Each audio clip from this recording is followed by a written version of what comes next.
দেখেন আমি না আসলে আপনাদের সাথে এখানে কোনো ফেক কথাবার্তা মানে ফেক কান্নাকাটি ফেক আপনাদের থেকে ইমোশন নেওয়া এগুলো নিয়ে কথা বলার জন্য আমি আসিনি। আমি আপনাদেরকে আমার আমার জায়গাটা আমি ক্লিয়ার করতেছি। আমি নাম হয়ে গেছি। আমারও মনে হয় যে আমি যে কোনো সময় কোনো একটা দুর্ঘটনা ঘটায় ফেলতে পারি।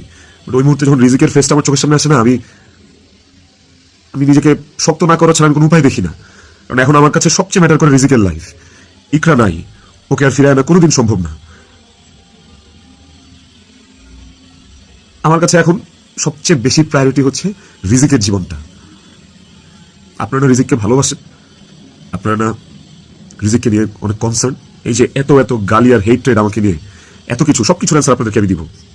তার মধ্যে একটা জিনিস আমাকে একটু হলেও স্বস্তি দিচ্ছে, সেটা হচ্ছে যে আপনারা রিজিককে নিয়ে অনেক কনসার্ন। তাহলে রিজিক তার বাবা হারাইলে আপনারা খুশি হবেন?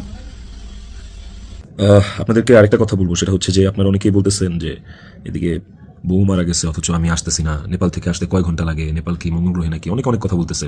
কন্টেন্ট ক্রিয়েটাররা ভিডিও বানাইতেছে যে নেপাল থেকে আসলে 1 ঘন্টা লাগে, এই লাগে সেই লাগে। ভাই আমি নেপালে 18 বার আসছি, আমি জানি নেপাল থেকে যেতে কতক্ষণ লাগে।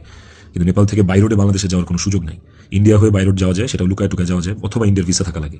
কিন্তু যেদিনের ঘটনা সেদিন আমি এমন কোনো চেষ্টা বা প্রয়াস বাদ রাখি নাই যে নেপাল থেকে বাংলাদেশে যেন আসা যায়। সেটা বাংলাদেশ নেপাল ডিরেক্ট ফ্লাইট হোক, ছিল না। ট্রানজিট ফ্লাইট ছিল না, একটা ট্রানজিট ফ্লাইট ছিল, ওইটার টাইম আর ওইটাতে আসলে আমাকে পরের দিনই আসতে হইতো। তারপর আমি বিজনেস ক্লাস ট্রাই করছি, যে কোনো ট্রানজিট ফ্লাইটে বা নেপালের ফ্লাইটে কোনো বিজনেস ক্লাস আছে কিনা। আমি অনেকভাবে চেষ্টা করছি যে সামহাও বাংলাদেশে আমি ঢুকতে পারি কিনা।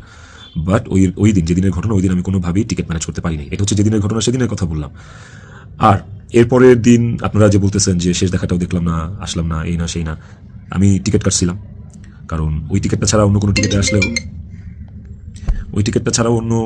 আসলেও আমাকে দেরি করে আসতে হইতো। সো সবচেয়ে ফাস্টেস্ট টিকিট ছিল এটাই, বাংলাদেশ বিমানের কাঠমান্ডু টু ঢাকা। বাংলাদেশ বিমানের কাঠমান্ডু টু ঢাকা। দেখেন এখানে লেখা আছে 1 মার্চ। এই যে 1 মার্চ আমি টিকিট কেটে ইমিগ্রেশন পার করেও চলে আসছি। তারপরে যেটা হয়েছে, আমার কাছে ইনফরমেশন আসছে যে এয়ারপোর্টে এভরিথিং ওয়াজ রেডি। আমি ঢোকা মাত্রই আমাকে হিট করবে বা আমাকে পুলিশের হাতে পড়ার আগেই আমাকে যা করার করবে। তো ওই অবস্থায় আমি দেশে ঢুকবো না। এবং এর সাথে শুধু আমার কাছের মানুষজনই যে জড়িত তা না, আর অনেক মানুষজন জড়িত। আমি পুরোটা না বলি, কাউকে ছোট করতে চাই না বা কাউকে আমি এখনই দোষ দিতে চাই না।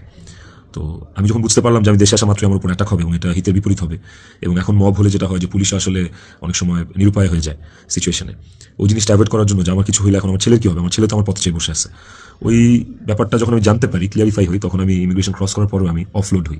দেখেন এখানে রিজেক্টেড লেখা আছে, অফলোড হওয়ার। তো এই ছিল রিজন। আর যারা বলতে চাচ্ছেন যে আমি আসি নাই, আমার আসার ইচ্ছা নাই, দেখার ইচ্ছা নাই, খুবই বুলশিট কথা এবং ভুল কথা।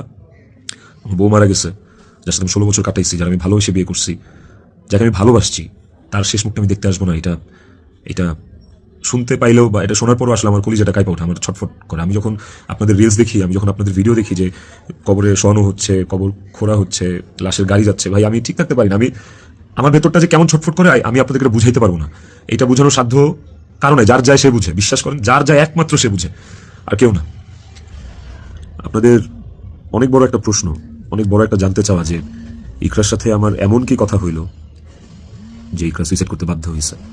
ইকরার সাথে আমার ভিডিও কলে ইকরা এমন কি দেখলো যে ইকরা আত্মহত্যা করলো।